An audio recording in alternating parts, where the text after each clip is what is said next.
बंदे नाम गुरु दा जप लैके एक दिन सोवन आएगा। बंदे नाम गुरु दा जप लै एक दिन सोवन आएगा। कबीर सूता क्या करे उठ के न जपै मुरार। कबीर सूता क्या करे उठ के न जपै मुरार। एक दिन सोवन आएगो लांबे गोड़ पसार के एक दिन सोवन आएगा। बंदे नाम गुरु दा जप लैके एक दिन सोवन आएगा। आप दे अगे तुलसी साहब दा शब्द रखा जाता है। तुलसी साहब दा तलक पूना 17 दी गद्दी दे नाल सी। आप पूना 17 दे बादशाह दे लड़के सन। मैं दसदा हुन्ना है कि जो महान आत्मा सचखंड तो आउंदियां है, बेशक वो तकड़े घर अंदर जन्म लैन या गरीबी अंदर जन्म लैन, उन्हां उत्ते ना अमीरी दा असर हुंदा है ना गरीबी दा हुंदा है। आप नूं गद्दी मिलनी सीगी क्योंकि आप दे पिता ने सोचिया कि मैं भजन व्यास करां। जो राजपाट दा काम काज है ये बड़ा लड़का सी, यही सांभे। शादी दा प्रोग्राम करन लगे तो आप रातों रात ही घर छोड़ के यूपी दे अंदर आके हाथरस दे विच अपना सत्संग चलाया। तुलसी साहब नूं नामदान लैट इन्हां तो ही तुलसी साहब तो ही नामदान स्वामी जी महाराज नूं मिलिया सी, जो कि पूर्ण संत होए। तो आप अगे उन्हां दा शब्द रखा जाता है। आप दसदे है कि किस तरह संत कुल मालक होके संसार विच इंसानी जामा भी रखते है। वो अपना असली रूप दे विच भी हमेशा समाये रहिंदे है।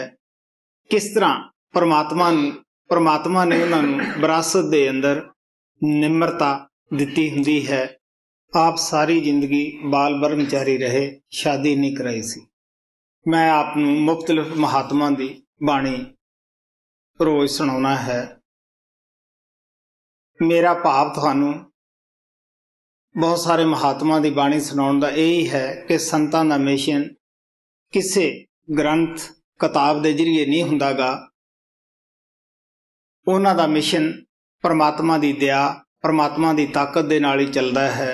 लेकिन मुख्तलिफ महात्मा दीआं बाणियां सुनाउण दा उन्हां दा भाव यही हुंदा है ताकि सानू जो असी समाज बना के समाजां दी शरण लै के परमात्मा नूं भुल जाने हैं और उन्हां ग्रंथां नूं असी समझदे नहीं हुंदे, तो महात्मा सानू इस वास्ते समझाउंदे आ कि इन्हां नूं पता लग जावे कि असी जिन्हां महात्मा दीआं पिछे टेकां वधियां हन उन्हां दी शिक्षा तो कितने दूर जा रहे हैं और कितने असी भुलड़ हो चुके हैं। मैं सुबह अभ्यास के टाइम दस्या सी कि सारे ही संत महात्मा अपनी आत्मक खोज के अंदर इको ही सिट्टे इको ही नतीजे ते पहुंचे है कि परमात्मा एक है। वो हर एक इंसान दे अंदर है। अंदरों ही असी उस परमात्मा नूं मिल सकते हैं। अंदर भी असी अपने आप नहीं जा सकते गे। महात्मा दी दया, महात्मा दे दसे हुए तरीके दे मुताबिक ही असी अंदर जा सकते हैं। ਔਰ ਸਰੀਰ ਦੇ ਵੀ ਅਸੀਂ ਅੱਖਾਂ ਦੇ ਉੱਪਰਲੇ ਭਾਗ ਵਿੱਚ ਜਾ ਕੇ ਹੀ ਪਰਮਾਤਮਾ ਨੂੰ ਮਿਲ ਸਕਦੇ ਹਾਂ।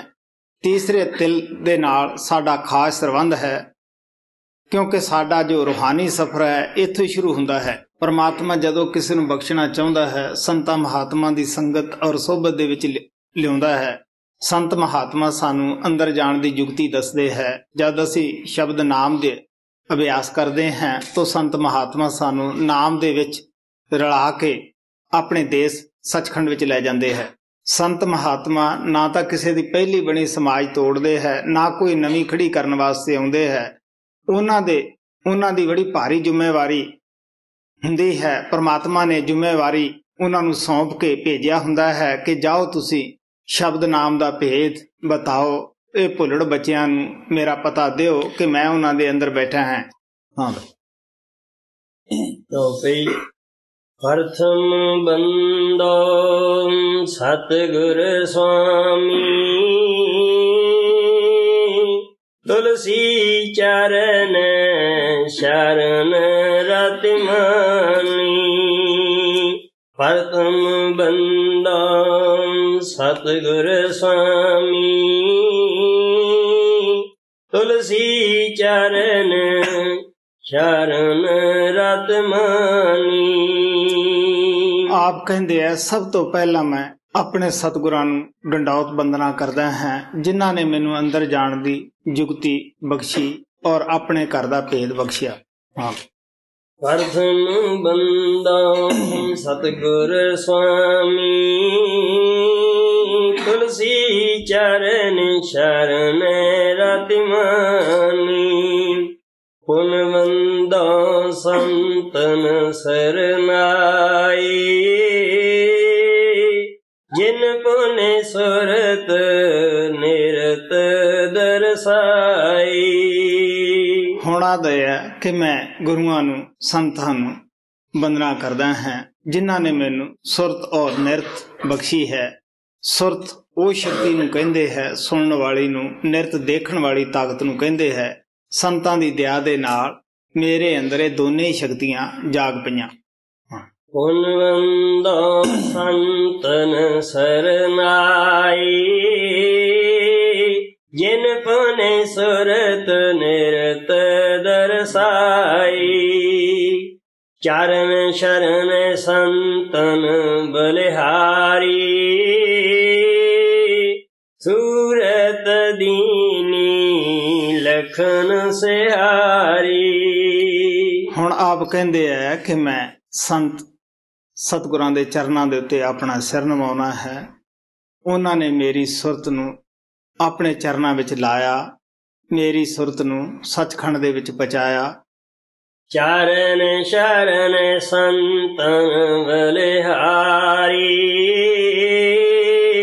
ਸੂਰਤ ਦੀਨੀ ਲਖਨ ਸਿਹਾਰੀ। ਸਰਨ ਸੂਰ ਸੂਰਤ ਸਮਝਾਈ, ਸਤਿਗੁਰ ਮੂਰ ਮਰਮ ਲਖ ਪਾਈ। ਹੁਣ ਆਪ ਕਹਿੰਦੇ ਮੈਂ ਕਿਉਂ ਸੰਤਾਂ ਦੇ ਚਰਨਾਂ ਦੇ ਉੱਤੇ ਨਮਸਕਾਰ ਕਰਦਾ ਹਾਂ। ਉਹਨਾਂ ਨੇ ਮੈਨੂੰ ਮਾਰਗ ਦੱਸਿਆ ਕਿ ਕਿਸ ਤਰ੍ਹਾਂ ਅੰਦਰ ਜਾਣਾ ਹੈ ਔਰ ਕਿਸ ਤਰ੍ਹਾਂ ਪਰਮਾਤਮਾ ਨੂੰ ਮਿਲਣਾ ਹੈ। ਉਹਨਾਂ ਨੇ ਨਿਰਾ ਦੱਸਿਆ ਹੀ ਨਹੀਂ, ਨਾਲ ਹੋ ਕੇ ਮੈਨੂੰ ਤੁਰਤਾਮ ਵੀ ਪਹੁੰਚਾ ਦਿੱਤਾ ਹੈ। ਸਰਨ ਸੂਰ ਸੂਰਤ ਸਮਝਾਈ, ਸਤਿਗੁਰ ਮੂਰ ਮਰਮ ਲਖ ਪਾਈ। ਮੈਂ ਮਤਹੀਨ ਦੀਨ ਦਿਲ ਦੀਨਾ, ਸੰਤ ਸ਼ਰਨ ਸਤਿਗੁਰ ਕੋ ਚੀਨਾ। ਆਪ ਕਹਿੰਦੇ ਆ ਮੈਂ ਮੂੜ ਹਾਂ, ਮੁਗਧ ਹਾਂ, ਗੁਵਾਰ ਹਾਂ, ਮਤਹੀਣ ਹਾਂ। ਮੇਰੇ ਅੰਦਰ ਕੋਈ ਅਕਲ ਨਹੀਂ ਸੀ। ਇਹ ਤਾਂ ਸੰਤਾਂ ਦੇ ਦਿਲ ਦੇ ਵਿੱਚ ਦਇਆ ਆਈ, ਮੈਨੂੰ ਆਪਣੇ ਚਰਨਾਂ ਵਿੱਚ ਖਿੱਚ ਲਿਆ। ਅਗਰ ਸੱਚੀ ਨਿਮਰਤਾ ਸੱਚੀ ਆਜੀ ਹੈ ਤਾਂ ਸੰਤਾਂ ਅੰਦਰ ਹੀ ਹੈ। ਤੁਰਤਾਮ ਪਹੁੰਚ ਕੇ ਕੁੱਲ ਮਾਲਕ ਬਣ ਕੇ ਵੀ ਆਪਣੇ ਆਪ ਨੂੰ ਮੂੜ, ਗੁਵਾਰ, ਮਤਹੀਣ ਕਹਿੰਦੇ ਹੈ। ਮੈਂ ਮਤਹੀਨ ਦੀਨ ਦਿਲ ਦੀਨਾ, संत शरण सतगुर को चीना। सतगुर आगम सिंध सुखदाई, जिन सत राहा रीत दरसाई। ਆਪ ਕਹਿੰਦੇ ਸਤਿਗੁਰੂ ਜਿਹੜਾ ਹੈ ਉਹ ਸਮੁੰਦਰ ਹੈ ਸੁੱਖਾਂ ਦਾ। ਉਹਨਾਂ ਦੀ ਦਇਆ ਦੇ ਨਾਲ ਮੈਂ ਉਹ ਪਿਆਰ ਦੇ ਸਮੁੰਦਰ ਵਿੱਚ, ਸੁੱਖਾਂ ਦੇ ਸਮੁੰਦਰ ਵਿੱਚ ਉਹਨਾਂ ਦੀ ਦਇਆ ਦੇ ਨਾਲ ਹੀ ਪਹੁੰਚ ਗਿਆ ਹਾਂ। ਸਤਿਗੁਰ ਆਗਮ ਸਿੰਧ ਸੁਖਦਾਈ, ਜਿਨ ਸਤ ਰਾਹ ਰੀਤ ਦਰਸਾਈ। ਪੁਨ ਪੁਨ ਚਰਨ ਕਮਲ ਸਿਰ ਨਾਉ, ਦੀਨ ਹੋਏ ਸੰਤਨ ਗਤ ਗਾਉ। ਹੁਣ ਕਹਿੰਦਾ ਮੈਂ ਸਾਹ ਸਾਹ ਨਾਲ ਸੰਤਾਂ ਦੇ ਚਰਨਾਂ ਉੱਤੇ ਨਮਸਕਾਰ ਕਰਦਾ ਹਾਂ। ਮੈਂ ਅਤੀ ਦੀਨ ਹੋ ਕੇ ਸੰਤਾਂ ਦੇ ਅੱਗੇ ਖੜਾ ਹਾਂ। ਪੁਨ ਪੁਨ ਚਰਨ ਕਮਲ ਸਿਰ ਨਾਉ, ਦੀਨ ਹੋਏ ਸੰਤਨ ਗਤ ਗਾਉ। ਦੀਨ ਜਾਨ ਦੀਨੀ ਮੋਹਿ ਆਖੀ, ਮੈਂ ਪੁਨ ਚਰਨ ਸ਼ਰਨ ਗਹਿ ਪਾਖੀ। ਆਪ ਕਹਿਣ ਲੱਗੇ ਜਦ ਮੈਂ ਦੀਨ ਬਣਿਆ ਮੈਨੂੰ ਉਹਨਾਂ ਨੇ ਉਹ ਅੱਖ ਦਿੱਤੀ ਜਿਹਦੇ ਨਾਲ ਮੈਂ ਉਹਨਾਂ ਦਾ ਘਰ, ਉਹਨਾਂ ਨੂੰ ਦੇਖ ਸਕਿਆ। ਇਸ ਵਾਸਤੇ ਮੈਂ ਦੀਨ ਹੋਇਆ ਖੜਾ ਹਾਂ। ਪਰਮ ਪਿਤਾ ਕਿਰਪਾਲ ਵੀ ਕਹਿੰਦੇ ਹੁੰਦੇ ਸੀਗੇ ਕਿ ਪਰਮਾਤਮਾ ਨੂੰ ਦੀਨਤਾ ਪਿਆਰੀ ਹੈ, ਤੁਸੀਂ ਆਪਣੇ ਅੰਦਰ ਦੀਨਤਾ ਅਖਤਿਆਰ ਕਰੋ। ਦੀਨ ਜਾਨ ਦੀਨੀ ਮੋਹਿ ਆਖੀ, ਮੈਂ ਪੁਨ ਚਰਨ ਸ਼ਰਨ ਗਹਿ ਪਾਖੀ। ਮੈਂ ਤੋ ਚਰਨ ਭਾਵ ਚਿਤ ਚੇਰਾ, ਮੋਹਿ ਅਤ ਅਦਮ ਜਾਨ ਕਹਿਰਾ। ਮੇਰਾ ਜਿਹੜਾ ਮਨ ਹੈ ਉਹ ਸੰਤਾਂ ਦੇ ਚਰਨਾਂ ਦਾ ਭੌਰਾ ਬਣਿਆ ਬੈਠਾ ਹੈ। ਮੈਂ ਉਹਨਾਂ ਦਾ ਗੁਲਾਮ ਹਾਂ ਔਰ ਮੈਨੂੰ ਗਰੀਬ ਸਮਝ ਕੇ ਉਹਨਾਂ ਨੇ ਆਪਦੇ ਚਰਨਾਂ ਦੇ ਵਿੱਚੋਂ, ਆਪਣੇ ਘਰ ਵਿੱਚੋਂ ਨਹੀਂ ਕੱਢਿਆ, ਬਲਕਿ ਗਰੀਬ ਸਮਝ ਕੇ ਜਗ੍ਹਾ ਦੇ ਦਿੱਤੀ ਹੈ। ਮੈਂ ਦੱਸਦਾ ਹੁੰਦਾ ਹੈ ਕਿ ਸੰਤ ਕੁੱਲ ਮਾਲਕ ਹੁੰਦੇ ਹੈ, ਕੋਈ ਸ਼ਹਿਨਸ਼ਾਹ ਹੁੰਦੇ ਹੈ, ਲੇਕਿਨ ਕਿਉਂ ਗਰੀਬੀ ਧਾਰਨ ਕੀਤੀ ਹੁੰਦੀ ਹੈ ਕਿ ਸਾਡੇ ਅੰਦਰ ਮੈਂ ਮੇਰੀ ਦਾ ਹੀ ਪੜਦਾ ਹੁੰਦਾ ਹੈ, ਉਹਨਾਂ ਦੇ ਅੰਦਰ ਹੰਕਾਰ ਨਹੀਂ ਹੁੰਦਾਗਾ। ਮੁਹੰਮਦ ਸਾਹਿਬ ਨੇ ਆਪਣੇ ਸੇਵਕਾਂ ਨੂੰ ਪੁੱਛਿਆ ਕਿ ਬਈ ਤੁਸੀਂ ਸਾਰੇ ਮੈਨੂੰ ਖੜੇ ਹੋ ਕੇ ਦੱਸੋ ਤੁਹਾਡੇ ਕੋਲੇ ਕੀ ਕੀ ਸਮਾਨ ਹੈ। ਹਜ਼ਰਤ ਉਮਰ ਨੂੰ ਇਸ਼ਾਰਾ ਕੀਤਾ, ਉਹਨੇ 1 ਘੰਟਾ ਗਿਣਤੀ ਦੇ ਵਿੱਚ ਲਾ ਦਿੱਤਾ। ਮੇਰੇ ਬੱਚੇ ਹੈ, ਮੇਰੀ ਇਤਨੀ ਜਾਇਦਾਦ ਹੈ, ਮੇਰੇ ਇਤਨੇ ਊਂਠ ਹੈ, ਮੇਰਾ ਇਤਨਾ ਬਿਜ਼ਨਸ ਚੱਲਦਾ ਹੈ। ਬਹੁਤ ਚਿਰ ਲਾ ਦਿੱਤਾ ਦੱਸਦੇ ਨੇ। ਜਦ ਹਜ਼ਰਤ ਅਲੀ ਦੀ ਵਾਰੀ ਆਈ, ਉਹ ਥਾਂ ਤੋਂ ਉੱਠਿਆ, ਕਹਿਣ ਲੱਗਿਆ ਜੀ ਬਸ ਤੁਸੀਂ ਹੋ, ਮੇਰਾ ਤੁਹਾਥੋਂ ਬਗੈਰ ਹੋਰ ਕੌਣ ਹੈ। ਮੈਂ ਤੋ ਚਰਨ ਭਾਵ ਚਿਤ ਚੇਰਾ, ਹੋਏ ਅਤੇ ਅਦਮ ਜਾਨ ਕਹਿਰਾ। मैं तो प्रति प्रति दास तुम्हारा, संत बिन कोई पावे न पारा। ਕਹਿੰਦਾ ਮੈਂ ਸੰਤੋ ਤੁਹਾਡਾ ਦਾਸ ਹਾਂ, ਤੁਹਾਡਾ ਗੁਲਾਮ ਹਾਂ। ਸੰਤਾਂ ਤੋਂ ਦੀ ਸ਼ਰਨ ਤੋਂ ਬਗੈਰ ਹੋਰ ਕਿਹੜਾ ਚਾਰਾ ਹੈ ਪਰਮਾਤਮਾ ਨੂੰ ਮਿਲ ਸਕੀਏ। ਗੁਰੂ ਨਾਨਕ ਦੇਵ ਜੀ ਮਹਾਰਾਜ ਕਹਿੰਦੇ ਆ ਸੰਤਾਂ ਬਿਨ ਨਾ ਦਾਤਾ ਪੀਆ, ਇਹ ਸੰਤਾਂ ਬਗੈਰ ਪਰਮਾਤਮਾ ਮਿਲਦਾ ਹੀ ਨਹੀਂ। ਗੁਰੂ ਅਰਜਨ ਦੇਵ ਜੀ ਮਹਾਰਾਜ ਕਹਿੰਦੇ ਆ ਹਮ ਸੰਤਨ ਕੀ ਰੇਣ ਪਿਆਰੇ, ਹਮ ਸੰਤਨ ਕੀ ਸਰਨਾ, संत हमारी ओट सतानी, संत हमारा गहना, संतन से मेरी लेवा देवी, संतन से व्यवहारा, संतन मोह को पूंजी सौंपी, ता उतरिया मन का धोखा, धर्म राय अब क्या करेगो जो फाटो सगलो लेखा। मैं तो प्रति प्रति दास तुम्हारा, संत बिना कोई पावे न पारा। संत दयाल कृपा सुखदाई, ਤੁਮਰੀ ਸ਼ਰਨ ਆਦਮ ਤਰ ਜਾਈ। ਹੁਣ ਆਪ ਕਹਿੰਦੇ ਆ ਸੰਤ ਦਿਆਲੂ ਹੁੰਦੇ ਹੈ, ਦਇਆ ਕਰਕੇ ਮੈਨੂੰ ਆਪਣੀ ਸ਼ਰਨ ਵਿੱਚ ਲਿਆ ਔਰ ਮੈਂ ਅਦਮ ਸੀ, ਸੰਤਾਂ ਦੀ ਸ਼ਰਨ ਦੇ ਵਿੱਚ ਆ ਕੇ ਤਰ ਗਿਆ ਹੈ। ਸੰਤ ਦਿਆਲ ਕਿਰਪਾ ਸੁਖਦਾਈ, ਤੁਮਰੀ ਸ਼ਰਨ ਆਦਮ ਤਰ ਜਾਈ। ਆਦ ਨ ਅੰਤ ਸੰਤ ਬਿਨ ਕੋਈ, ਤੁਲਸੀ ਤੁਛ ਸ਼ਰਨ ਮੇ ਸੋਈ। ਤੁਲਸੀ ਸਾਹਿਬ ਕਹਿੰਦੇ ਆ ਨਾ ਤਾਂ ਕੋਈ ਸੰਸਾਰ ਦੇ ਆਦ ਵਿੱਚ ਬਗੈਰ ਸੰਤਾਂ ਮਾਲਕ ਦੇ ਦਰਬਾਰ ਗਿਆ, ਨਾ ਅੰਤ ਵਿੱਚ ਵੀ ਕੋਈ ਜਾ ਸਕਦਾ ਹੈ।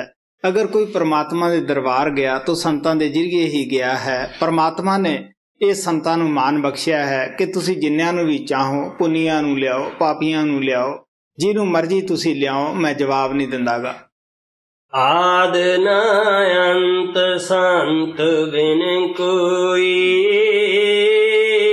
ਤੁਲਸੀ ਤੁਛ ਸ਼ਰਨ ਮੇ ਸੋਈ। ਜੋ ਕੁਛ ਕਰਹਿ ਕਰਹਿ ਸੋਈ ਸੰਤਾ,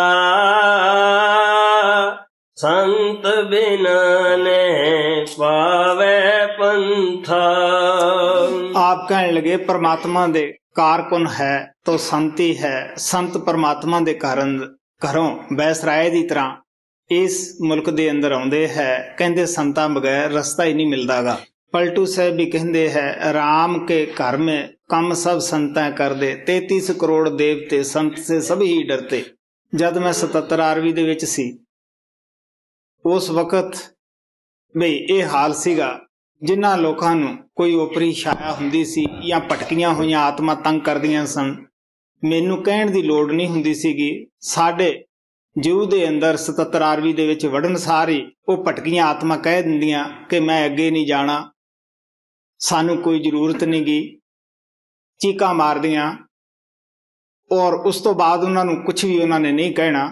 अज उत्थे 16 PS दे विच भी ऐसा ही है।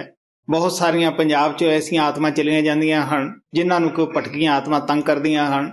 जद साडे हलके दे अंदर चलिया जांदियां है, कोई तो यह कहंदियां असीं तुहानूं इत्थे लिआउणा सीगा, असीं तां अगे जाना नहीं गा। कहण दा भाव कि जद संतां दे सेवक दे नेड़े जम नहीं आ सकदागा तो भटकियां आत्मा कदे भी संतां दे सेवकां दे नेड़े नहीं आ सकदियां और इन्हां तों डरदियां हन। जो किछ करें करें सोई संता, संत बिना ने पावै पंथा। मोरे इष्ट संत सुरत सारा, सतगुर संत परम पद पारा। हुण कहंदे अगर मेरे कोई इष्ट है तो वो संत ही है, अगर कोई मेरे परमात्मा हन तो संत ही है। उन्हां दी गति बयान नहीं करी जा सकती, उन्हां दी महिमा बयान नहीं करी जा सकती। गुरु अर्जन देव जी महाराज कहंदे है गुरु गुरु गुर कर मन मोर, गुरु बिना मैं नाही होर। मोरे इष्ट संत सुरत सारा, सतगुर संत परम पद पारा। सतगुर सत पुरुष अविनाशी, राह दीन लख काटी फांसी। हुण कहंदे है कि सतगुरु जिहड़ा है मेरा वो अविनाशी है, वो कदे नाश नहीं हुंदागा। आप कहण लगे कि उन्हां ने मैनू रस्ता दसिया आपदे घर दा और मैनू तुरताम पहुंचा दिता। मैं हमेशा कहना हुन्ना है कि जिहड़े लोग ये कहंदे है कि गुरु मर गया, तो मैं कहना हुन्ना भी तुसी मरन वाला गुरु क्यों करया, जिसदा गुरु जमण मरन च लग्या है वो सेवक कित्थों तर जाणगे। मैं कहना हुन्ना ऐसे आदमियां नूं कोर्ट दे विच खड़े कर लो, गुरु मरदा नहीं, वो अपने घर जांदा है। गुरु नानक साहब कहंदे आ सतगुरु मेरा सदा सदा ना आवे ना जाए, वो अविनाशी पुरुष है हर जा रहे समाए। सतगुर सत पुरुष अविनाशी, राह दीन लख ਲਖੇ ਕਾਟੀ ਫਾਂਸੀ। ਕਮਲ ਕੰਜ ਸਤਿਗੁਰ ਪਦ ਬਾਸੀ। ਸੁਰਤ ਕੀਨ ਦੀਨ ਨਿਜ ਦਾਸੀ।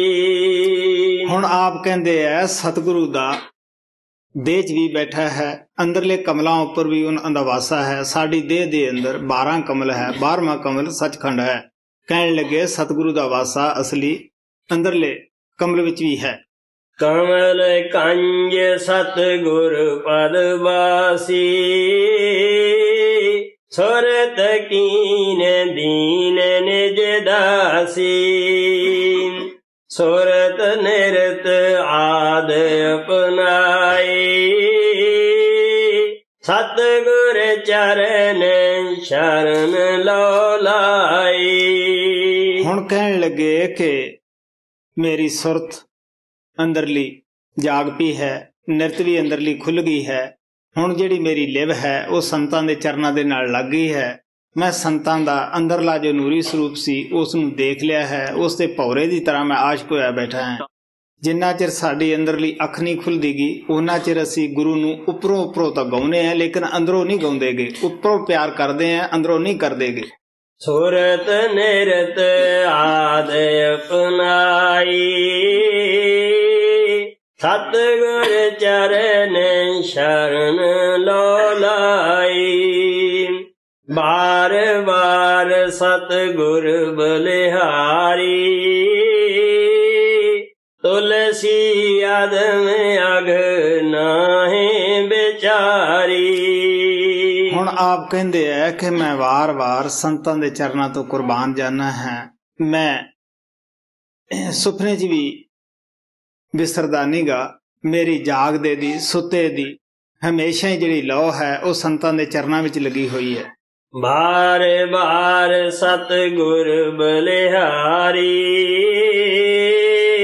ਤੁਲਸੀ ਆਦਮ ਅਗ ਨਾਹੀਂ ਵਿਚਾਰੀ।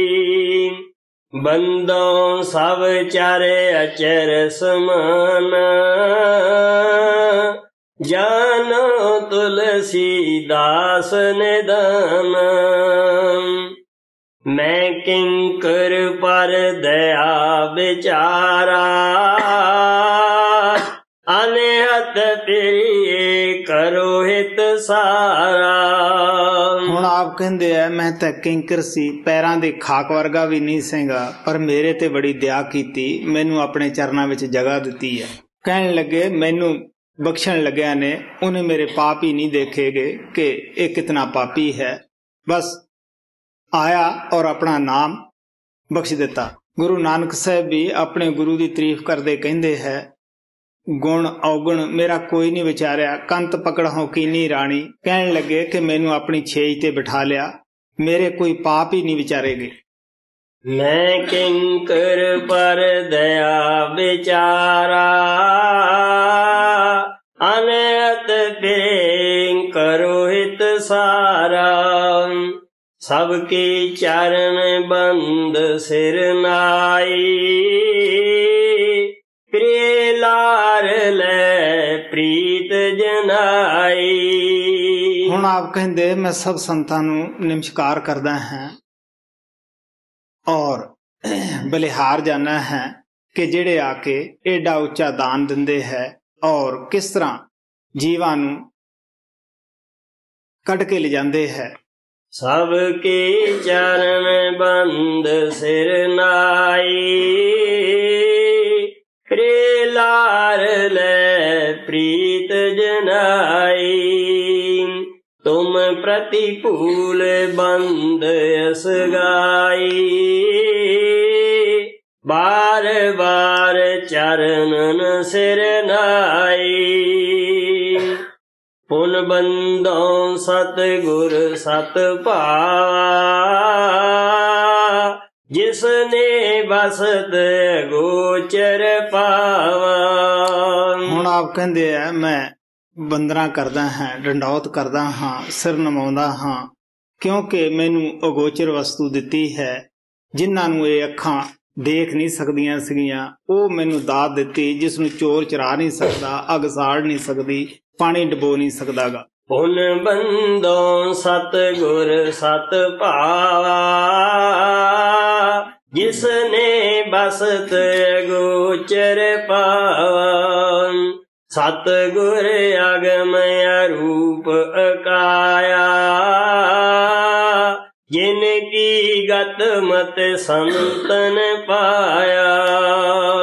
ਹੁਣ ਆਪ ਕਹਿੰਦੇ ਹੈ ਕਿ ਸਤਿਗੁਰੂ ਅਗਮ ਹੈ, ਅਰੂਪ ਹੈ, ਕਾਇਆ ਰੱਖਦਾ ਹੋਇਆ ਵੀ ਅਕਾਇਆ ਹੈ। ਕਹਿਣ ਲੱਗੇ ਉਹਨਾਂ ਦੀ ਦਇਆ ਨਾਲ ਮੈਂ ਵੀ ਇੱਥੇ ਪਹੁੰਚ ਗਿਆ ਹੈ ਔਰ ਉਹਨਾਂ ਦੀ ਦਇਆ ਦੇ ਨਾਲ ਮੈਂ ਵੀ ਪ੍ਰਮਾਤਮਾ 'ਚ ਸਮਾ ਗਿਆ ਹਾਂ। ਸਤਿਗੁਰ ਅਗਮ ਅਰੂਪ ਅਕਾਇਆ, ਜਿਨ ਕੀ ਗਤ ਮਤ ਸੰਤਨ ਪਾਇਆ। ਸਤਿਗੁਰ ਕੀ ਕਸ ਕਰਹੁ ਬਖਾਨੀ, ਸੂਰਤ ਦੀਨੀ ਅਗਮ ਨਿਸ਼ਾਨੀ। ਹੁਣ ਆਪ ਕਹਿੰਦੇ ਐ ਮੈਂ ਕਿਸ ਤਰ੍ਹਾਂ ਸਤਿਗੁਰਾਂ ਦੀ ਮਹਿਮਾ ਕਰਾਂ, ਮੈਂ ਕਿਸ ਤਰ੍ਹਾਂ ਉਹਨਾਂ ਦੀ ਵਡਿਆਈ ਕਰਾਂ, ਕਿਸ ਤਰ੍ਹਾਂ ਮੈਂ ਉਹਨਾਂ ਦੇ ਗੁਣ ਗਾਇਨ ਕਰ ਸਕਾਂ ਜਿਨ੍ਹਾਂ ਨੇ ਮੇਰੀ ਲਿਬੜੀ ਹੋਈ ਸੂਰਤ ਵਿਸ਼ੇ ਬਕਾਰਾਂ ਦੇ ਨਾਲ ਔਰ ਸੱਚਖੰਡ ਦੇ ਵਿੱਚ ਪਹੁੰਚਾ ਦਿੱਤੀ ਹੈ। ਕਬੀਰ ਸਾਹਿਬ ਨੇ ਵੀ ਕਿਹਾ ਸੀਗਾ ਕਿ ਅਗਰ ਗੂੰਗਾ ਗੁੜ ਖਾ ਲਵੇ ਉਹ ਤੋਂ ਸਵਾਦ ਪੁੱਛੀਏ ਉਹ ਦੱਸ ਨਹੀਂ ਸਕਦਾ, ਕਿਉਂਕਿ ਉਹਦੀ ਜ਼ੁਬਾਨ ਕੰਮ ਨਹੀਂ ਕਰਦੀਗੀ, ਉਹ ਕੱਛਾਂ ਹੀ ਵਜਾਉਂਦਾ ਹੈ। ਇਸੇ ਤਰ੍ਹਾਂ ਅਗਰ ਕੋਈ ਸਾਨੂੰ ਪੁੱਛੇ ਕਿ ਤੁਹਾਡਾ ਸਤਿਗੁਰ ਕਿਹੋ ਜਿਹਾ ਹੈ, ਅਸੀਂ ਕੀ ਦੱਸ ਸਕਦੇ ਹਾਂ? ਅਸੀਂ ਵੱਧ ਤੋਂ ਵੱਧ ਉਹਨੂੰ ਭਗਵਾਨ ਕਹਿ ਸਕਦੇ ਹਾਂ, ਲੇਕਿਨ ਇਹਦੇ ਵਿੱਚ ਵੀ ਉਹਦੀ ਵਡਿਆਈ ਨਹੀਂ, ਕਿਉਂਕਿ ਭਗਵਾਨ ਨੇ ਤਾਂ ਇਦੋਂ ਵੀ ਉੱਚੀ ਪਦਵੀ ਉਸ ਨੂੰ ਦਿੱਤੀ ਹੁੰਦੀ ਹੈ। ਸਤਿਗੁਰ ਕੀ ਕਸ ਕਰਹੁ ਬਖਾਨੀ, ਸੂਰਤ ਦੀਨੀ ਅਗਮ ਨਿਸ਼ਾਨੀ। ਲਖ ਲਖ ਅਲਖ ਸੁਰਤ ਅਲਗਾਨੀ, ਸੰਤ ਕਿਰਪਾ ਸਤਿਗੁਰ ਸਹਿਦਾਨੀ। ਹੁਣ ਆਪ ਕਹਿੰਦੇ ਆ ਕਿ ਜਿਸ ਨੂੰ ਅਸੀਂ ਅਲਖ ਕਹਿ ਕੇ ਛੱਡ ਦਿੰਦੇ ਸਾਂ, ਉਹ ਸੰਤਾਂ ਦੀ ਕਿਰਪਾ ਦੇ ਨਾਲ ਲਖ ਲਿਆ ਹੈ। ਉਹਨੇ ਸਾਡੀ ਸੁਰਤ ਦੇ ਉੱਤੇ ਦਇਆ ਕਰਕੇ ਨਿਰਮਲ ਔਰ ਪਿਓਰ ਕਰ ਲਿਆ ਹੈ। ਲਖ ਲਖ ਅਲਖ ਸੁਰਤ ਅਲਗਾਨੀ, ਸੰਤ ਕਿਰਪਾ ਸਤਿਗੁਰ ਸਹਿਦਾਨੀ। ਸੁਰਤ ਸੈਲ ਪੀਲ ਰਸ ਰਾਤੀ, ਸਤਿਗੁਰ ਕੰਜ ਪਦਮ ਮਦਮਾਤੀ। ਹੁਣ ਆਪ ਕਹਿੰਦੇ ਜਿੱਥੇ ਮੇਰਾ ਸਤਿਗੁਰੂ ਉੱਪਰਲੇ ਕਮਲਾਂ ਉੱਤੇ ਰਹਿੰਦਾ ਹੈ, ਮੇਰੀ ਸੁਰਤ ਵੀ ਜਦ ਚਾਹੇ ਉਡਾਰੀ ਮਾਰ ਕੇ ਸਰੀਰ ਦੇ ਵਿੱਚੋਂ ਉੱਥੇ ਜਾ ਪਹੁੰਚਦੀ ਹੈ, ਅੰਦਰ ਗੁਰੂ ਨਾਲ ਮਿਲਾਪ ਕਰ ਲੈਂਦੀ ਹੈ। ਸੁਰਤ ਸੈਲ ਪੀਲ ਰਸ ਰਾਤੀ, ਸਤਿਗੁਰ ਕੰਜ ਪਦਮ ਮਦਮਾਤੀ। ਤੁਲਸੀ ਤੁਛ ਕੁਛ ਨਹੀਂ ਜਾਣੇ, ਸਤਿਗੁਰ ਚਰਨ ਸ਼ਰਨ ਰਤ ਮਾਨੇ। ਹੁਣ ਤੁਲਸੀ ਸਾਹਿਬ ਕਹਿੰਦੇ ਮੈਂ ਤਾਂ ਇੱਕ ਤੁੱਛ ਜੀਵ ਹਾਂ, ਕੁਛ ਜਾਣਦਾ ਨਹੀਂ, ਅਣਜਾਣ ਹੈ। ਜੋ ਕੁਛ ਵੀ ਮੈਂ ਬਿਆਨ ਕਰ ਰਿਹਾ ਹਾਂ ਇਹ ਸਭ ਕੁਛ ਆਪਣੇ ਸਤਿਗੁਰਾਂ ਦੀ ਦਇਆ ਨਾਲ, ਉਹਨਾਂ ਦੀ ਕਿਰਪਾ ਨਾਲ ਹੀ ਮੈਂ ਤੁਹਾਨੂੰ ਦੱਸ ਰਿਹਾ ਹਾਂ। ਤੁਲਸੀ ਤੁਛ ਕੁਛ ਨਹੀਂ ਜਾਣੇ, ਸਤਿਗੁਰ ਚਰਨ ਸ਼ਰਨ ਰਤ ਮਾਨੇ। ਸੁਰਤੀ ਸਤਿਗੁਰ ਦੀਨ ਜਨਾਈ, ਨਿਤ ਨਿਤ ਚੜੀ ਗਗਨ ਪਰਤਾਈ। ਆਪ ਕਹਿਣ ਲੱਗੇ ਬੜੀ ਸਤਿਗੁਰਾਂ ਨੇ ਮੇਰੇ ਤੇ ਦਇਆ ਕੀਤੀ ਹੈ, ਸੁਰਤ ਮੇਰੀ ਜੁਗਾ ਦਿੱਤੀ ਹੈ। ਆਪ ਕਹਿਣ ਲੱਗੇ ਨੇਤੀ ਗਗਨ ਦੇ ਉੱਪਰ ਉੱਪਰਲੇ ਮੰਡਲਾਂ ਤੇ ਜਾਂਦੀ ਹੈ, ਜਦੋਂ ਚਾਹਵੇ ਉਤਰ ਆਉਂਦੀ ਹੈ। ਹੁਣ ਇਸ ਨੂੰ ਮੌਜ ਹੈ, ਜਦ ਚਾਹਵੇ ਚੜੇ ਜਦ ਚਾਹਵੇ ਉਤਰੇ। ਸੁਰਤ ਸਤਿਗੁਰ ਦੀਨ ਜਨਾਈ, ਨਿਤ ਨਿਤ ਚੜੀ ਗਗਨ ਪਰਤਾਈ। ਸੈਰ ਕਰੈ ਬ੍ਰਹਮੰਡ ਨਿਹਾਰਾ, ਦੇਖੈ ਆਦ ਅੰਤ ਪਦ ਸਾਰਾ। ਹੁਣ ਆਪ ਕਹਿੰਦੇ ਪਿੰਡ ਨੂੰ ਛੱਡ ਕੇ ਬ੍ਰਹਮੰਡ ਦਾ ਸੈਰ ਕਰਦੀ ਹੈ, ਆਦ ਅੰਤ, ਕਿ ਮੈਂ ਕਿੱਥੋਂ ਆਈ ਸੀਗੀ ਔਰ ਮੈਂ ਕੀ ਵਾਕਿਆ ਉਸੇ ਜਗ੍ਹਾ ਆ ਗਈ ਹੈ। ਸੈਲ ਕਰੈ ਬ੍ਰਹਮੰਡ ਨਿਹਾਰਾ, ਦੇਖੈ ਆਦ ਅੰਤ ਪਦ ਸਾਰਾ। ਨਿਰਖਾ ਆਦ ਅੰਤ ਮਦ ਮਾਈ, ਸੋਏ ਸੋਏ ਤੁਲਸੀ ਪਾਕ ਸੁਨਾਈ। ਤੁਲਸੀ ਸਾਹਿਬ ਕਹਿੰਦੇ ਕਿ ਮੇਰੀ ਸੁਰਤ ਨੇ ਪਿੰਡ ਨੂੰ ਛੱਡ ਕੇ ਬ੍ਰਹਮੰਡ ਦੇ ਵਿੱਚ ਗਈ। ਆਦ ਵਿੱਚ ਜੋ ਕੁਝ ਸੀ ਉਹਨੂੰ ਵੀ ਦੇਖਿਆ, ਮੱਧ ਵਿੱਚ ਵੀ ਦੇਖਿਆ, ਜੋ ਰਸਤੇ ਸੀਗੇ ਉਹ ਵੀ ਮੈਂ ਸਭ ਕੁਝ ਤੁਹਾਨੂੰ ਦੱਸ ਦਿੱਤਾ ਹੈ। ਗੁਰੂ ਨਾਨਕ ਸਾਹਿਬ ਵੀ ਕਹਿੰਦੇ ਆ, ਸੰਤਨ ਕੀ ਸੁਣ ਸਾਚੀ ਸਾਖੀ, ਜੋ ਬੋਲਣ ਸੋ ਪੇਖਣ ਆਖੀ। ਤੁਲਸੀਦਾਸ ਵੀ ਕਹਿੰਦੇ ਆ ਕਿ ਵੀ ਮੈਂ ਜੋ ਕੁਝ ਦੱਸਦਾ ਤੁਹਾਨੂੰ, ਜੋ ਕੁਝ ਮੇਰੀ ਸੁਰਤ ਨੇ ਖੁਦ ਦੇਖਿਆ ਹੈ, ਸੁਣਿਆ ਹੈ, ਮੈਂ ਤੁਹਾਨੂੰ ਉਹ ਦੱਸਦਾ ਹਾਂ, ਲੋਕਾਂ ਦੀਆਂ ਸੁਣੀਆਂ ਸੁਣਾਈਆਂ ਗੱਲਾਂ ਨਹੀਂ ਦੱਸਦਾ। ਨਿਰਕਾਦ ਅੰਤ ਮਦ ਮਾਈ, ਸੋਏ ਸੋਏ ਤੁਲਸੀ ਪਾਕ ਸੁਨਾਈ। ਪਿੰਡ ਮਾਹੀ ਬ੍ਰਹਮੰਡ ਸਮਾਨਾ, ਤੁਲਸੀ ਦੇ ਕਾ ਆਗਮ ਠਿਕਾਨਾ। ਪਿੰਡ ਬ੍ਰਹਮੰਡ में आद अगाधा, पेली सुरत अरख लख साधा। ਹੁਣ ਆਪ ਕਹਿੰਦੇ ਆ ਕਿ ਇਹ ਸਰੀਰ ਦੇ ਅੰਦਰ ਉਸ ਪਰਮਾਤਮਾ ਨੂੰ ਦੇਖਿਆ। ਜੋ ਕੁਝ ਵੀ ਅਸੀਂ ਬਾਹਰ ਦੇਖਦੇ ਹਾਂ ਉਹ ਸਾਡੇ ਜਿਸਮ ਦੇ ਅੰਦਰ ਹੈ। ਮਹਾਤਮਾ ਪੀਪਾ ਜੀ ਵੀ ਕਹਿੰਦੇ ਆ, ਜੋ ਬ੍ਰਹਮੰਡੇ ਸੋਈ ਪਿੰਡੇ, ਜੋ ਖੋਜੈ ਸੋ ਪਾਵੈ। पिंड ब्रह्मंड में आद अगाधा, पेली सुरत अलख लख साधा। पिंड ब्रह्मंड अगम लख पाया, तुलसी निरख अगाध सुनाया। ਹੁਣ ਆਪ ਕਹਿੰਦੇ ਆ ਅਸੀਂ ਪਿੰਡ ਦੇ ਵਿੱਚ, ਪਿੰਡ ਨੂੰ ਛੱਡਿਆ, ਬ੍ਰਹਮੰਡ ਤੇ ਚੜੇ, ਜੋ ਕੁਝ ਅਸੀਂ ਰਸਤੇ ਦੇ ਵਿੱਚ ਦੇਖਿਆ ਹੈ, ਅੱਗੇ ਜਾ ਕੇ ਦੇਖਿਆ ਹੈ, ਉਹ ਕਿਹਦੀ ਕਿਰਪਾ ਨਾਲ ਦੇਖਿਆ, ਸਤਿਗੁਰਾਂ ਦੀ ਨਾਲ, ਉਹ ਤੁਹਾਨੂੰ ਅਸੀਂ ਦੱਸ ਰਹੇ ਹਾਂ। ਪਿੰਡ ਬ੍ਰਹਮੰਡ ਆਗਮ ਲਖ ਪਾਇਆ, ਤੁਲਸੀ ਨਿਰਖ ਅਗਾਧ ਸੁਨਾਇਆ। ਪਿੰਡ ਮਾਹੀ ਬ੍ਰਹਮੰਡ ਦਿਖਾਨਾ, ताकि तुलसी करीब खाना। ਤੁਲਸੀ ਸਾਹਿਬ ਕਹਿੰਦੇ ਆ, ਮੈਂ ਤੁਹਾਨੂੰ ਕਹਾਣੀਆਂ ਨਹੀਂ ਸੁਣਾਉਂਦਾਗਾ, ਜੋ ਕੁਝ ਮੈਂ ਬ੍ਰਹਮੰਡ ਤੇ ਚੜ ਕੇ ਪਿੰਡ ਨੂੰ ਛੱਡ ਕੇ ਦੇਖਿਆ ਹੈ, ਮੈਂ ਤੁਹਾਨੂੰ ਉਹ ਸੁਣਾਇਆ ਹੈ। ਸੁਰਠਾ ਪਿੰਡ ਮਾਹੀ ਬ੍ਰਹਮੰਡ, ਦੇਖਾ ਨਿਜ ਘਟ ਜੋਇ ਕੈ। ਗੁਰ ਪਰ ਪਦਮ ਗੁਰ ਪਦ ਪਦਮ ਪ੍ਰਕਾਸ਼, ਸਤ ਪਰਯਾਗ ਅਸ਼ਨਾਨ ਕਰ। ਹੁਣ ਆਪ ਕਹਿੰਦੇ ਆ ਕਿ ਜਦੋਂ ਅਸੀਂ ਪਿੰਡ ਨੂੰ ਛੱਡ ਕੇ ਬ੍ਰਹਮੰਡ ਦੇ ਉੱਤੇ ਜਾਂਦੇ ਹਾਂ, ਅੱਗੇ ਸਾਨੂੰ ਪ੍ਰਾਗਰਾਜ ਮਿਲਦਾ ਹੈ। ਹਿੰਦੂਆਂ ਦੇ ਅੰਦਰ ਜਿੱਥੇ ਤਿੰਨੇ ਨਦੀਆਂ ਇਕੱਠੀਆਂ ਹੁੰਦੀਆਂ ਹਨ, ਗੰਗਾ, ਜਮਨਾ, ਸਰਸਵਤੀ, ਉਸ ਨੂੰ ਪ੍ਰਾਗ ਕਹਿੰਦੇ ਹੈ। ਉੱਥੇ ਇਸ਼ਨਾਨ ਕਰਨ ਦੇ ਵਿੱਚ ਬਹੁਤ ਵੱਡਾ ਪੁੰਨ ਸਮਝਦੇ ਹੈ। ਲੇਕਿਨ ਸੰਤਾਂ ਮਹਾਤਮਾ ਨੇ ਅੰਦਰ ਨਦੀਆਂ ਦੇਖੀਆਂ, ਬਾਹਰ ਉਹਨਾਂ ਦਾ ਨਾਂ ਰੱਖ ਦਿੱਤਾ। ਲੋਕਾਂ ਨੇ ਬਾਹਰਲੀਆਂ ਨਦੀਆਂ ਦੇ ਵਿੱਚ ਨਹਾਉਣ ਦੇ ਵਿੱਚ ਮੁਕਤੀ ਸਮਝ ਲਈ, ਲੇਕਿਨ ਜਿਹੜੀਆਂ ਸੰਤਾਂ ਨੇ ਦੱਸੀਆਂ ਸੀਗੀਆਂ ਉਹ ਸਾਡੇ ਅੰਦਰ ਹੈ, ਜਿੱਥੇ ਈੜਾ, ਪਿੰਗਲਾ, ਸੁਖਮਨਾ ਤਿੰਨੇ ਨਾੜੀਆਂ ਇਕੱਠੀਆਂ ਹੁੰਦੀਆਂ ਹੈ। ਔਰ ਇਹਨਾਂ ਦੇ ਸੰਗਮ ਦੇ ਕਿਆ ਸਾਡੀ ਰੂਹ ਜਦ ਪਿੰਡ ਨੂੰ ਛੱਡ ਕੇ ਬ੍ਰਹਮੰਡ ਨੂੰ ਉੱਥੇ 10ਵੇਂ ਦੁਆਰ ਦੇ ਵਿੱਚ ਜਾਂਦੀ ਹੈ, ਗੁਰੂ ਸਾਹਿਬ ਨੇ ਉਸ ਨੂੰ 10ਵਾਂ ਦੁਆਰ ਨੂੰ ਅੰਮ੍ਰਿਤਸਰ ਕਹਿ ਕੇ ਬਿਆਨ ਕੀਤਾ ਹੈ। ਤੁਲਸੀ ਸਾਹਿਬ ਉਸ ਨੂੰ ਪ੍ਰਾਗਰਾਜ ਕਰਕੇ ਬਿਆਨ ਕਰਦੇ ਹੈ। ਮਹਾਤਮਾ ਬੇਣੀ ਸਾਹਿਬ ਵੀ ਕਹਿੰਦੇ ਹੈ ईड़ा पिंगला और सुखमना तीन वसे एक ठाई, बेणी तह प्राग मन मजन करे था ताही। दोहा बूझे कोई कोई संत,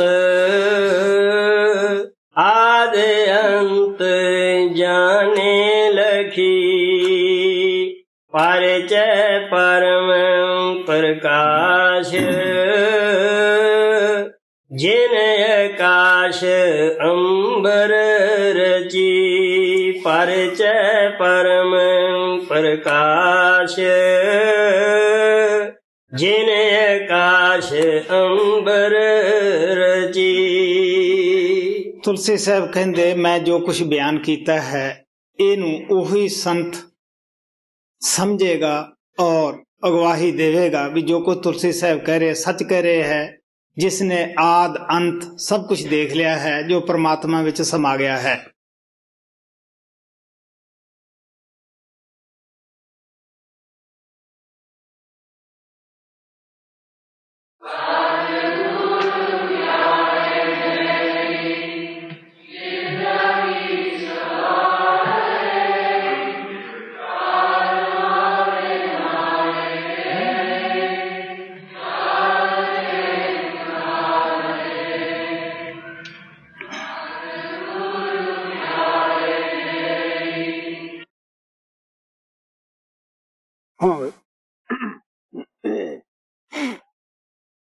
हाँ जी, बच्चों के दर्शन के सत्संग की एक टॉप के अंदर मैंने ये पढ़ा है। आपने ये कहा है कि हमें अपने बच्चों को सत्संग में लाना चाहिए। बंगलौर के अंदर आपने ये कहा था कि जब बच्चा 15 साल का हो जाए तब माता पिता को सिर्फ सुझाव देने चाहिए। तो अगर कोई सत्संगियों का नाम लेवा बच्चा सत्संग में ना जाना चाहे या अभ्यास करना ना चाहे हर रोज, तो क्या इसका ये मतलब है कि 15 साल की उम्र तक हमें बच्चों को सत्संग में लाना ही चाहिए और अभ्यास करवाना ही चाहिए, और 15 साल के बाद में उनको खुला छोड़ देना चाहिए? अगर हम उनके ऊपर जोर जबरदस्ती करते हैं तो उससे बुरा असर होता है।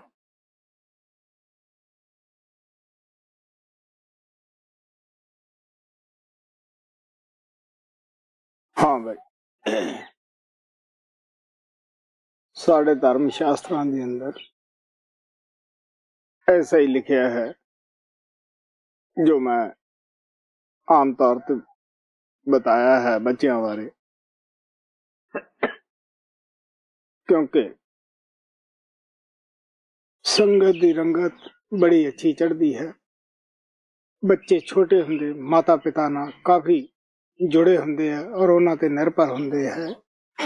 अगर जे शुरू चों उन्हां नूं आदत बनाई होवे अभ्यास दे फायदे, सत्संग दे फायदे और पढ़ाई दे फायदे, तो मेरा ख्याल है कोई ऐसी वजह नहीं कि बच्चा 15 साल तो बाद तुहाडा पटक जावे। हिंदुस्तान दे अंदर मेरा काफी परिवार सी, मैनू माता पिता दे विच कुछ अरसा गुजारन दा टाइम मिलिया।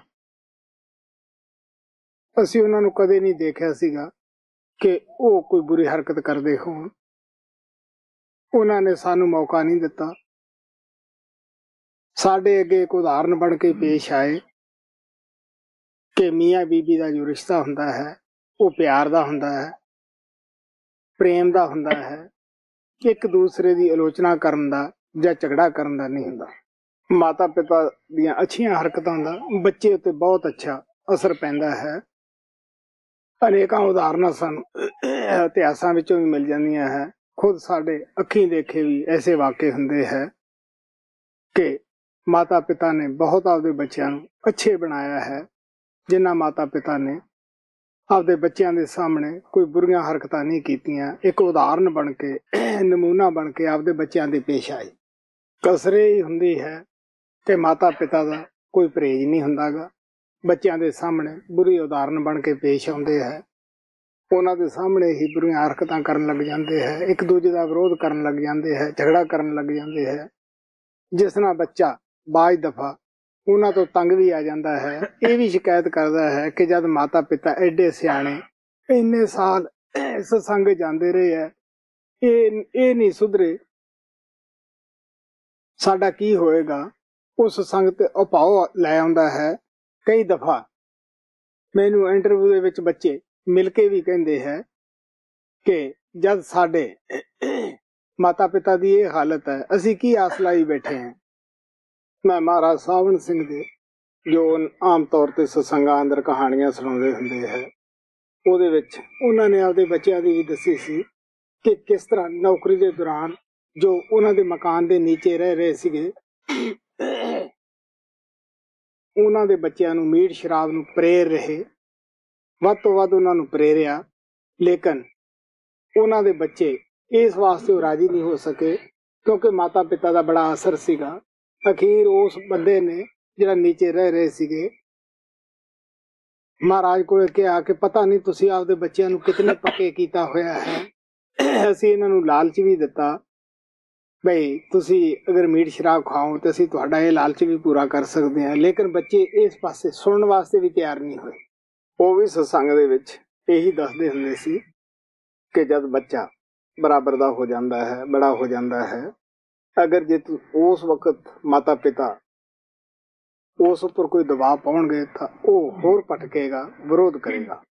ਮਹਾਰਾਜ ਇਹ ਵੀ ਕਹਿੰਦੇ ਹੁੰਦੇ ਸੀ ਕਿ ਜੈਸੇ ਮਾਪੇ ਵੈਸੇ ਬੱਚੇ। ਅਗਰ ਮਾਤਾ ਪਿਤਾ ਦਾ ਕਰੈਕਟਰ ਅੱਛਾ ਹੈ, ਉਹਨਾਂ ਦੇ ਖਿਆਲ ਅੱਛੇ ਹੈ, ਬੱਚੇ ਨੂੰ ਸ਼ੁਰੂ ਤੋਂ ਹੀ ਸਹੀ ਸੇਧ ਦੇ ਰਹੇ ਹੈ, ਕੋਈ ਵੀ ਕਾਰਨ ਐਸਾ ਨਹੀਂ ਕਿ ਉਹ ਬੱਚਾ ਭਟਕ ਜਾਵੇ, ਕਿਉਂਕਿ ਬੱਚਾ ਦਾ ਬਹੁਤ ਇੱਕ ਭੋਲੀ ਆਤਮਾ ਇਸ ਨਈ ਜੀ ਦੁਨੀਆ ਵਿੱਚ ਆਈ ਹੈ।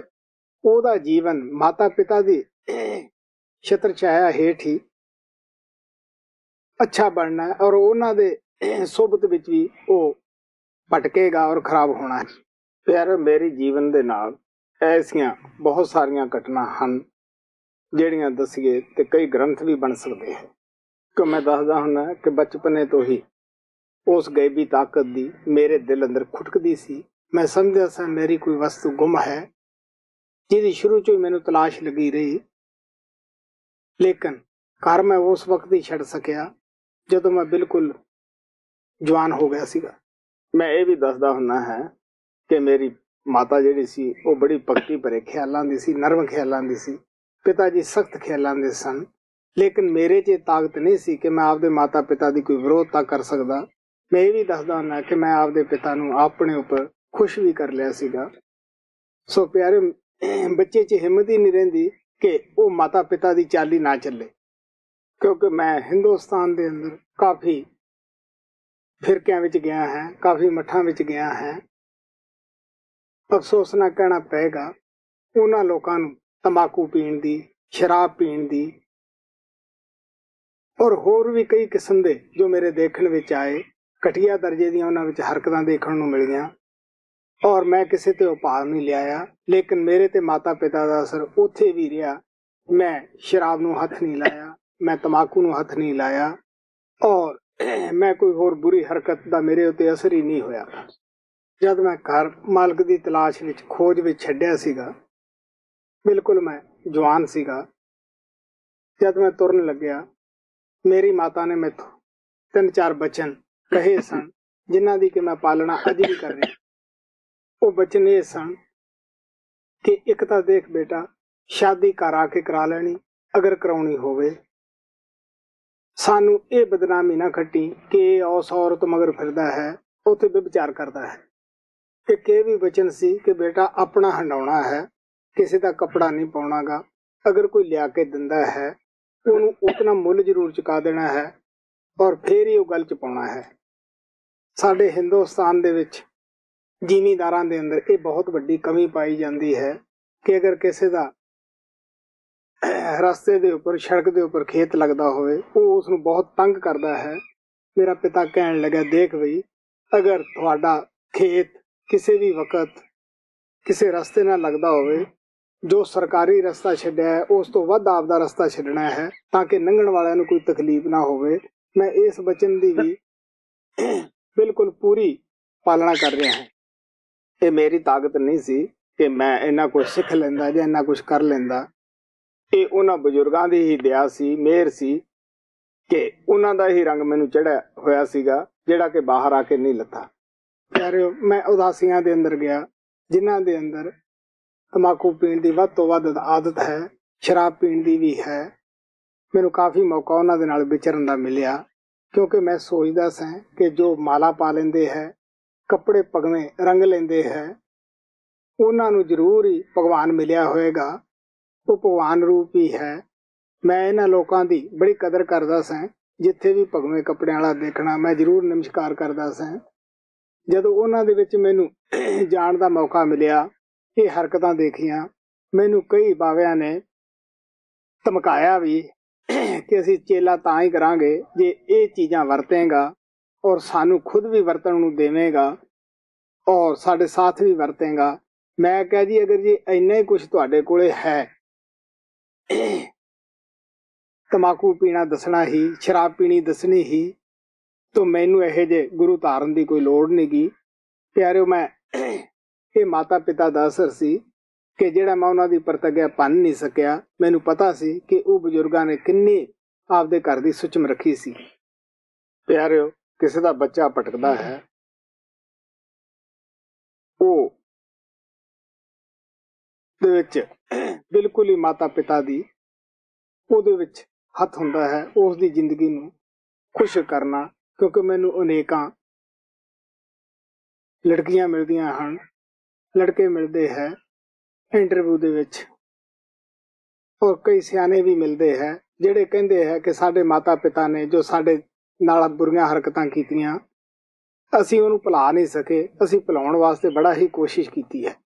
ਪੱਪੂ ਨੂੰ ਪਤਾ ਹੀ ਹੈ, ਐਸੀਆਂ ਗੱਲਾਂ ਇਹਨੂੰ ਆਮ ਸੁਣਨ ਨੂੰ ਮਿਲਦੀਆਂ ਹਨ, ਕਿਉਂਕਿ ਪਹਿਲਾਂ ਤੇ ਇਸੇ ਦੇ ਕੰਨਾਂ 'ਚ ਹੀ ਪੈਂਦੀਆਂ ਹਨ ਜਿਨ੍ਹਾਂ ਦੇ ਮਾਤਾ ਪਿਤਾ ਨੇ ਜ਼ਿਆਦਾ ਸ਼ਰਾਬਾਂ ਪੀਤੀਆਂ, ਆਤਮਘਾਤ ਕੀਤੇ। ਉਹਨਾਂ ਦੇ ਬੱਚੇ ਇਹ ਹੀ ਦੱਸਦੇ ਹੈ ਕਿ ਸਾਡਾ ਵੀ ਉਸੇ ਤਰ੍ਹਾਂ ਦਾ ਹੀ ਦਿਲ ਕਰਦਾ ਹੈ ਕਿ ਅਸੀਂ ਵੀ ਆਪਦਾ ਆਤਮਘਾਤ ਕਰੀਏ। ਇੱਕ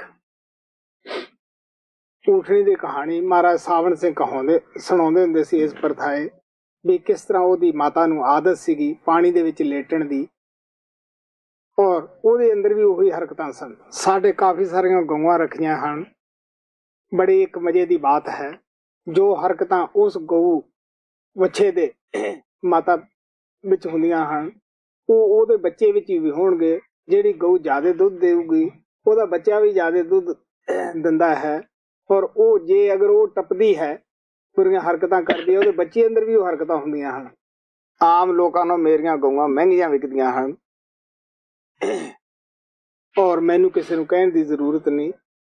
ਹਰ ਇੱਕ ਨੂੰ ਪਤਾ ਹੈ ਕਿ ਬਾਬਾ ਜੀ ਦੀਆਂ ਗਊਆਂ ਬੜਾ ਅੱਛਾ ਦੁੱਧ ਦਿੰਦੀਆਂ ਹਨ, ਉਹ ਮਾਰਦੀਆਂ ਨਹੀਂ, ਅੱਛੀਆਂ ਹਨ। ਹੁਣ ਤੁਸੀਂ ਸੋਚ ਕੇ ਦੇਖ ਸਕਦੇ ਹੋ ਕਿ ਅਗਰ ਅੱਛੇ ਮਾਤਾ ਪਿਤਾ ਹੋਣ, ਜੇ ਪਸ਼ੂ ਪੰਛੀਆਂ ਤੇ ਅਸਰ ਹੋ ਸਕਦਾ ਹੈ ਤਾਂ ਇਨਸਾਨਾਂ ਦਾ ਕਿੰਨਾ ਬੱਚਿਆਂ ਤੇ ਅਸਰ ਹੋ ਸਕਦਾ ਬਈ। ਸੋ ਪਿਆਰਿਓ, ਬੱਚੇ ਦਾ ਕਸੂਰ ਨਹੀਂ ਹੁੰਦਾਗਾ।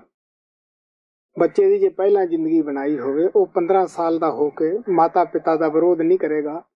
ਜਿੱਥੇ ਵੀ ਉਹ ਜਾਏਗਾ ਮਾਤਾ ਪਿਤਾ ਦੀ ਸ਼ਾਨ ਨੂੰ ਜ਼ਰੂਰ ਉੱਚੀ ਕਰੇਗਾ। ਇਸ ਤਰ੍ਹਾਂ ਦੇ ਵੀ ਬੱਚੇ ਹੁੰਦੇ ਹੈ ਜਿਹੜੇ ਆਪਦੇ ਦੇਸ਼ ਦਾ ਨਾਂ ਉੱਚਾ ਕਰਦੇ ਹੈ। ਉਹ ਦੇਸ਼ ਪ੍ਰਤੀ ਵੀ ਵਫਾਦਾਰ ਹੁੰਦੇ ਹੈ, ਆਪਣੀ ਕੌਮ ਪ੍ਰਤੀ ਵੀ ਉਹ ਵਫਾਦਾਰ ਹੁੰਦੇ ਹੈ, ਆਪਣੇ ਮਾਤਾ ਪਿਤਾ ਦੇ ਵਾਸਤੇ ਵੀ ਉਹ ਵਫਾਦਾਰ ਹੁੰਦੇ ਹੈ, ਉਹਨਾਂ ਦਾ ਵੀ ਉਹ ਨਾਮ ਉੱਚਾ ਕਰਦੇ ਹੈ। ਅਗਰ ਐਸੀਆਂ ਆਤਮਾ ਗੁਰੂ ਮਤ ਵਿੱਚ ਆ ਜਾਂਦੀਆਂ ਹਨ, ਉਹ ਵੀ ਇੱਕ ਸੋਨੇ ਤੇ ਸੁਹਾਗੇ ਵਾਲੀ ਕਹਾਣੀ ਹੁੰਦੀ ਹੈ। ਉਹ ਕਦੇ ਵੀ ਆਪਦੇ ਗੁਰੂ ਨੂੰ ਦੁਨੀਆ 'ਚ ਬਦਨਾਮ ਨਹੀਂ ਕਰਦੇਗੇ, ਬਲਕਿ ਲੋਕਾਂ ਦੇ ਅੰਦਰ ਖੁਸ਼ਬੂ ਫੈਲਾਉਂਦੇ ਹੈ। ਲੋਕ ਇਹ ਕਹਿੰਦੇ ਹੈ ਕਿ ਕਾਸ਼ ਇਹਦਾ ਗੁਰੂ ਜਿਹੜਾ ਹੈ ਉਹ ਸਾਨੂੰ ਵੀ ਮਿਲਿਆ ਹੁੰਦਾ, ਸਾਡੀ ਵੀ ਜ਼ਿੰਦਗੀ ਐਸੀ ਹੀ ਹੁੰਦੀ। ਮੈਨੂੰ ਅਨੇਕਾਂ ਹਿੰਦੁਸਤਾਨ ਦੇ ਅੰਦਰ ਵੀ ਬੱਚੇ ਮਿਲਦੇ ਹੈ, ਕਈਆਂ ਦੇ ਪੱਤਰ ਵੀ ਆ ਜਾਂਦੇ ਹੈ ਜਿਹੜੇ ਇਹ ਕਹਿੰਦੇ ਹੈ ਕਿ ਅਸੀਂ ਉਦੋਂ ਜਵਾਨ ਕਿਉਂ ਨਹੀਂ ਸਾਂ ਜਦੋਂ ਬਾਬਾ ਕਿਰਪਾਲ ਹੋਇਆ, ਮਹਾਰਾਜ ਕਿਰਪਾਲ ਹੋਇਆ, ਔਰ ਤੁਸੀਂ ਜਿਹਦੀ ਇੰਨੀ ਮਹਿਮਾ ਗਾਉਂਦੇ ਹੋ, ਉਹਨੂੰ ਪਿਆਰ ਦਾ ਸਮੁੰਦਰ ਕਹਿੰਦੇ ਹੋ, ਅਸੀਂ ਵੀ ਉਹਨਾਂ ਤੋਂ ਪਿਆਰ ਪ੍ਰਾਪਤ ਕਰ ਲੈਂਦੇ। ਇਹ ਇੱਕ ਸੱਚਾਈ ਹੁੰਦੀ ਹੈ। ਮਹਾਰਾਜ ਸਾਵਣ ਕਹਿੰਦੇ ਸੀਗੇ ਕਿ ਮਾਤਾ ਪਿਤਾ ਨੂੰ ਵੀ ਉਜਾਗਰ ਬੱਚੇ ਕਰਦੇ ਹੈ, ਔਰ ਗੁਰੂ ਨੂੰ ਵੀ ਦੁਨੀਆ ਦੇ ਵਿੱਚ ਉਜਾਗਰ ਸ਼ੀਸ਼ੀ ਕਰਦੇ ਹੈ। ਪਿਆਰਿਓ, ਐਸਾ ਕੁਛ ਤਾਂ ਮੈਨੂੰ ਪਹਿਲੇ ਟੂਰ ਤੇ ਹੀ ਬਾਹਰ ਸੁਣਨ ਨੂੰ ਮਿਲ ਗਿਆ ਸੀਗਾ, ਜਿਹੜੇ ਇਹ ਕਹਿੰਦੇ ਸੀਗੇ ਕਿ ਅਸੀਂ ਤਾਂ ਉਹਨੂੰ ਇੱਕ ਇਨਸਾਨ ਹੀ ਸਮਝਿਆ ਸੀ ਤੁਰਿਆ ਫਿਰਦੇ ਨੂੰ। ਅਗਰ ਸਾਨੂੰ ਇਹ ਪਤਾ ਹੁੰਦਾ ਕਿ ਇਨਸਾਨ ਦੇ ਚੋਲੇ ਵਿੱਚ ਸੱਚਮੁੱਚ ਭਗਵਾਨ ਆਇਆ ਹੈ ਤਾਂ ਪਿਆਰਿਓ, ਉਹ ਕਹਿੰਦੇ ਆ ਅਸੀਂ ਉਹਨੂੰ ਭਗਵਾਨ ਰੂਪ ਹੀ ਮੰਨਦੇ, ਲੇਕਿਨ ਅਸੀਂ ਫਿਰ ਵੀ ਉੱਚੇ ਭਾਗ ਸਮਝਦੇ ਹਾਂ ਜਿਨ੍ਹਾਂ ਨੂੰ ਜਿੰਦੇ ਜੀ ਇਹ ਤਾਂ ਦੱਸ ਪਈ ਕਿ ਉਹ ਭਗਵਾਨ ਸੀਗਾ। ਉਹਨਾਂ ਦੇ ਖਾਸ ਨਜ਼ਦੀਕੀ ਕਈ ਰਿਸ਼ਤੇਦਾਰ ਵੀ ਮਿਲੇ, ਉਹਨਾਂ ਦੇ ਪਿਆਰੇ ਵੀ ਮਿਲੇ, ਜਿਨ੍ਹਾਂ ਨੇ ਖੁਦ ਜਵਾਨੀ ਇਕਬਾਲ ਕੀਤਾ ਕਿ ਜੀ ਅਸੀਂ ਤਾਂ ਸਾਰੀ ਜ਼ਿੰਦਗੀ ਉਹਨਾਂ ਦੀ ਵਿਰੋਧਤਾ ਕੀਤੀ, ਪਰ ਉਹਦਾ ਬੜਾ ਤਕੜਾ ਦਿਲ ਸੀਗਾ, ਉਹਨੇ ਕਦੇ ਵੀ ਬੁਰਾ ਨਹੀਂ ਕਿਹਾ ਸੀ ਸਾਨੂੰ। ਹੁਣ ਪਤਾ ਲੱਗਿਆ ਹੈ ਕਿ ਉਹ ਸੱਚਮੁੱਚ ਹੀ ਭਗਵਾਨ ਸੀਗਾ।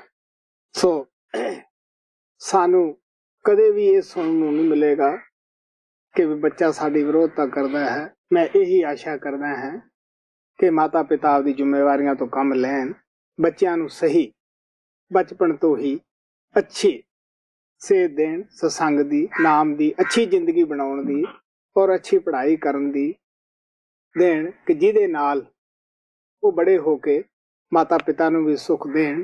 ਬੱਚੇ ਦੇਸ਼ ਦੀ ਵੀ ਦੌਲਤ ਹੁੰਦੇ ਹੈ, ਉਹ ਦੇਸ਼ ਦਾ ਵੀ ਭਲਾ ਕਰ ਸਕਣ।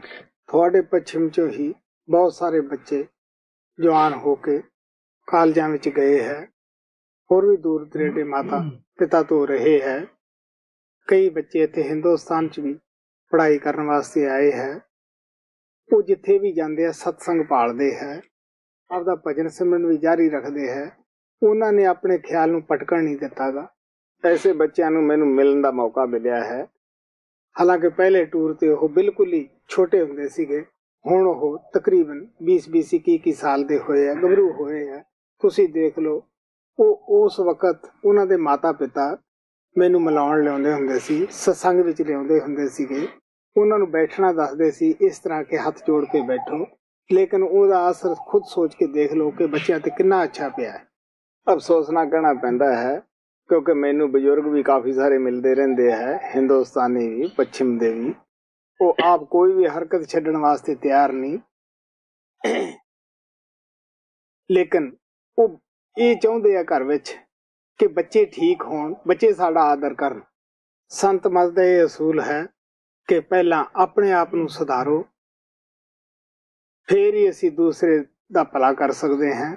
ਫਿਰ ਸਾਨੂੰ ਜ਼ਿਆਦਾ ਕਹਿਣ ਦੀ ਜ਼ਰੂਰਤ ਨਹੀਂ ਪੈਂਦੀ ਗੀ, ਸਾਡੀ ਸ਼ਖਸੀਅਤ ਦਾ ਹੀ ਉਹਨਾਂ ਤੇ ਅਸਰ ਹੋਣਾ ਸ਼ੁਰੂ ਹੋ ਜਾਂਦਾ ਹੈ। ਸੋ ਮੈਂ ਆਸ਼ਾ ਕਰਦਾ ਹਾਂ ਕਿ ਮਾਤਾ ਪਿਤਾ ਨੂੰ ਸ਼ੁਰੂ ਤੋਂ ਹੀ ਬੱਚਿਆਂ ਦੀ ਅੱਛੀ ਨੀਂਹ ਰੱਖਣੀ ਚਾਹੀਦੀ ਹੈ। ਮਾਤਾ ਪਿਤਾ ਉੱਪਰ ਜ਼ਿੰਮੇਵਾਰੀ ਆਉਂਦੀ ਹੈ। ਮੈਂ ਕਈ ਦਫਾ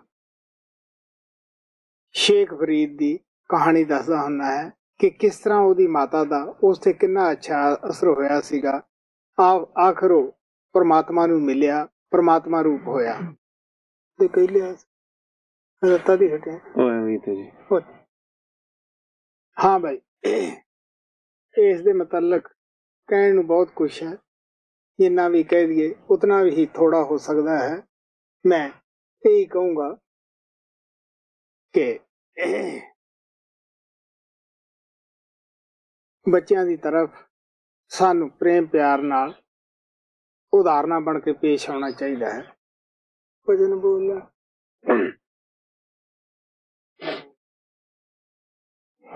सुन कृपाल प्यारे, सुन कृपाल प्यारे, खत बंद जय पुकारे, खत बंद जय पुकारे, तुझे नाम दास चढ़ दे रंग आवे, आवे सोनिया, आवे सोनिया, खोलो जावे ना तू संग पासे, तुझे नाम दास चढ़ दे रंग आवे, आवे सोनिया, आवे सोनिया, खोलो जावे ना तू संग पासे।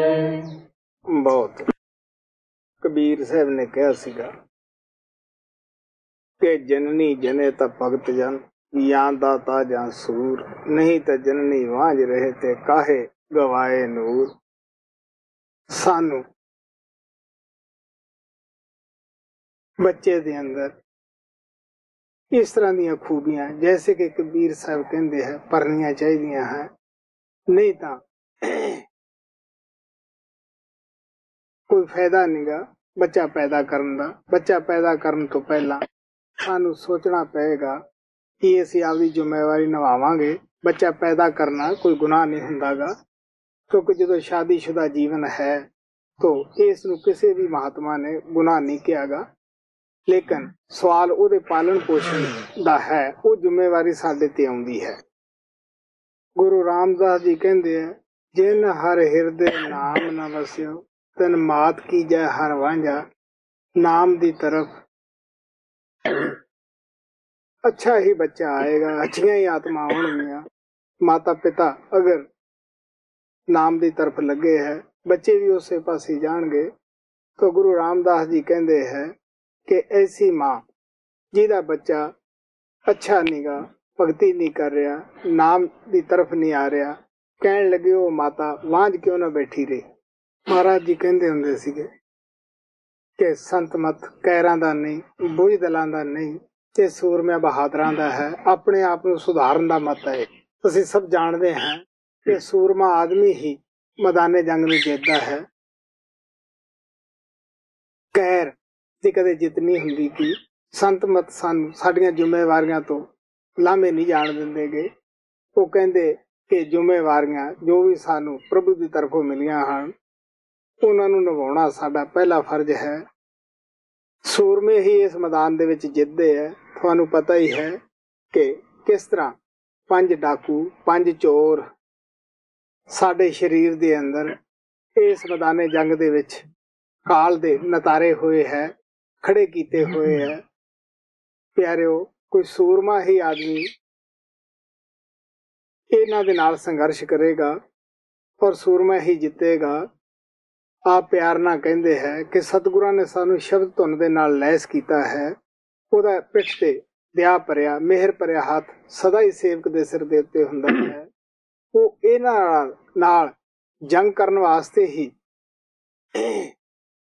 ਸਤਸੰਗੀਆਂ ਨੂੰ ਮਿਲਦਾ ਹੈ। ਉਹ ਨਹੀਂ ਚਾਹੁੰਦਾ ਕਿ ਮੇਰੇ ਕਿਸੇ ਵੀ ਸਤਸੰਗੀ ਦੀ ਇਸ ਮੈਦਾਨੇ ਜੰਗ ਵਿੱਚ ਹਾਰ ਹੋਵੇ।